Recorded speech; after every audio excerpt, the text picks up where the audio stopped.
கரூர் வழக்கில் உச்சநீதிமன்றம் சிபிஐ விசாரணைக்கு உத்தரவிட்டுள்ள நிலையில் அதை பற்றி வெளிப்படையாக எதுவும் குறிப்பிடாமல் நீதி வெல்லும் என்று தமிழக வெற்றி கழக தலைவர் விஜய் எக்ஸ் தளத்தில் கருத்து பகிர்ந்துள்ளார். கரூர் மாவட்டம் வேலுச்சாமிபுரத்தில் கடந்த செப்டம்பர் 27ஆம் தேதி தமிழக வெற்றி கழகம் சார்பில் பிரச்சார கூட்டம் நடைபெற்றது. இந்த கூட்டத்தில் ஏற்பட்ட நெரிசலில் சிக்கி 41 பேர் உயிரிழந்தனர்.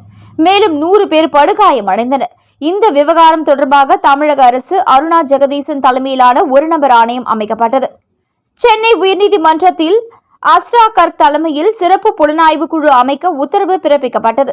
சென்னை உயர்நீதிமன்ற உத்தரவை எதிர்த்து தாவேகா சார்பில் உச்சநீதிமன்றத்தில் மேல்முறையீடு செய்யப்பட்டது.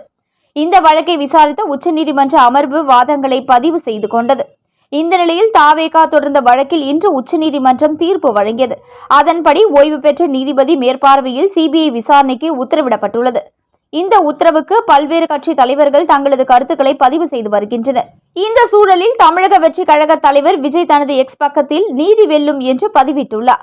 முன்னதாக கரூர் நெரிசல் சம்பவம் நடந்த தினத்தன்று இரவு 11:15 மணியளவில் அச்சம்பவத்திற்கு இரங்கல் தெரிவித்து ட்வீட் செய்தார். அடுத்த நாள் செப்டம்பர் 28ஆம் தேதி அன்று நிதி உதவி அறிவித்து ஒரு பதிவை பகிர்ந்தார். தொடர்ந்து செப்டம்பர் 30ஆம் தேதி அன்று ஒரு வீடியோ வெளியிட்டிருந்தார். அதில் கரூர் சம்பவத்தில் சதி இருப்பதாக கூறியதோடு தனது தொண்டர்கள் மீது நடவடிக்கை எடுக்க வேண்டாம் என்று முதல்வரை சுட்டிக்காட்டி பேசியிருந்தார். தற்பொழுது இன்று உச்சநீதிமன்ற தீர்ப்பு வந்துள்ள நிலையில் நீதி வெல்லும் என்று ட்வீட் செய்துள்ளார்.